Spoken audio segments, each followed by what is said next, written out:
La película El abogado del diablo habla acerca de la ética de un abogado que enfrenta lo que son temas, tantos valores éticos y morales respecto a lo que es el derecho, dando así cuestiones relacionadas con lo que es la validez del contrato, así este llegue a cumplir temas como la corrupción, la ambición y, como ya lo he mencionado, valores éticos y morales. Esta película empieza con un joven abogado defensor, Kevin Lomax, en la cual este defiende a un profesor que ha sido acusado de poder violar a alguna de sus alumnas, en la cual este llega a ganar el caso y es contratado por un bufete de abogados en la cual esconde secretos oscuros a la justicia. La película contiene giros inesperados, cuestiones éticas y escenas tensas que exploran lo que es la naturaleza de la moralidad en el contexto de la vida práctica jurídica y en lo que es la vida personal. De tal manera pues que se plantean dilemas con posiciones contradictorias al ser un abogado exitoso y su ambición o la ética moral como abogado. La película se basa en el ámbito del derecho penal por los siguientes casos presentados. En el primer caso tenemos al profesor violador que logra convencer al jurado de que la víctima, la menor, era la que provocaba estos hechos, adicional hacia la burla hacia el maestro. En el segundo caso, el hombre que violó las medidas de control sanitario, convenciendo al jurado de que prevalecía sus derechos a la expresión al culto, religión, actividades de desarrollo personal y raza. El abogado estudia los casos, presenta las pruebas correlacionados al principio de legalidad, que tiene que ser tipificado conforme a la ley y de forma legal.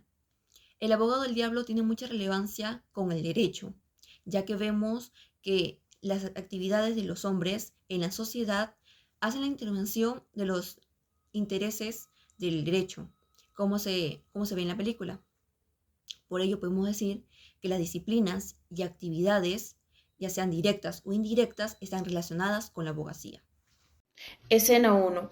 En esta escena, Kevin Lomax, quien defiende al profesor contra el delito de abuso sexual infantil, se da en cuenta en plena testificación de la víctima que su cliente es culpable. Y es aquí donde se aprecia el dilema entre lo ético y lo moral. Lomax, por unos minutos, se enfrenta a sí mismo cuestionándose sobre sus propios valores o el reconocimiento que tenía por nunca haber perdido ningún caso, siendo así que el reportero Larry le advierte que un veredicto de culpabilidad es inevitable. Esto hace que Kevin vuelva al tribunal y destruya la credibilidad de la víctima, obteniendo así un veredicto de no culpable. Escena 2. Por esta fama de constante ganador es llamado por un representante del bufete más grande de abogados de la ciudad de Nueva York. Dicho bufete es liderado por el señor Milton. Este representante le ofrece a Kevin Lomax una gran oferta laboral, donde sin importar el resultado, él ganará una gran suma de dinero.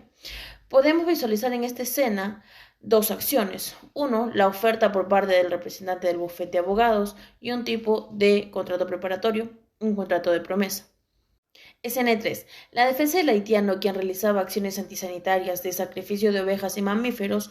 Bueno, en este caso, Kevin Lomax buscaba prevalecer los derechos de los ritos y el de respaldo religioso que debe tener todo ciudadano americano sobre la violación de las medidas sanitarias.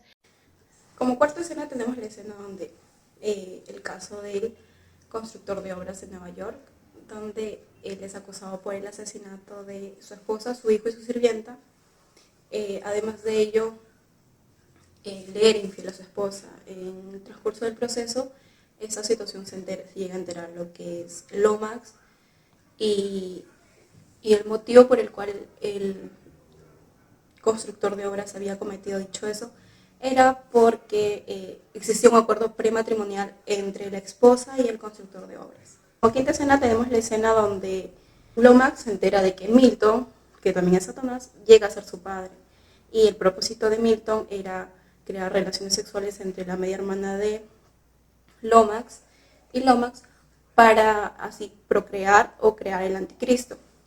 Ante este hecho, el Lomax decide suicidarse para no caer en el propósito de su padre, que vendría a ser Milton.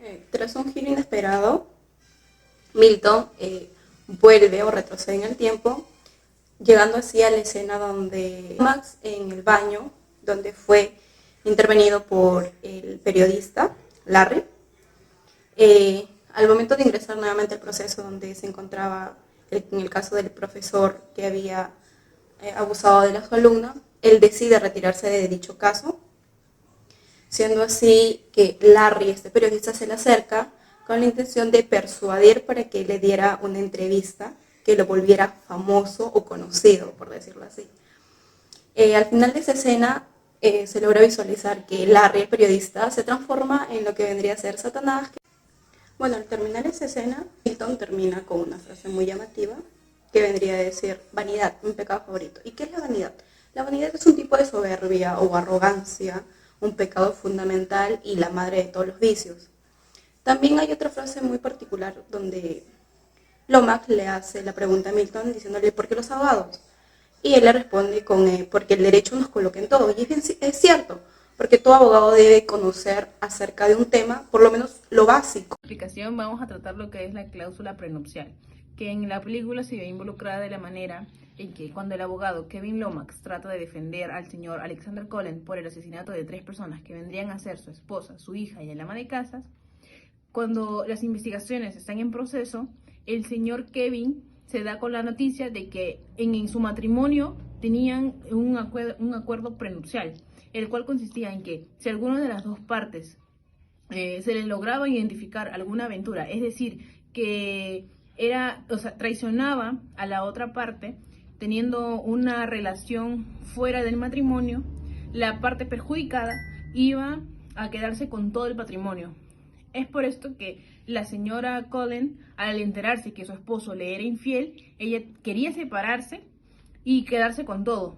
Entonces el señor Alexander Cullen, para que esto no sucediera, lo que hizo fue asesinarla, cobrando así sentido del por qué hizo tal acto, ¿no? Y darle el engranaje correspondiente a lo que vendría a tratar. Otra figura, ¿no es cierto?, acerca del derecho que podemos ver en la película es el deseo post-mortem, de lo que vendría a formar parte, pues, ¿no?, que es el derecho de la sucesión, que se habla de la herencia, donde se estipula también y nos damos cuenta del deseo que tiene John Milton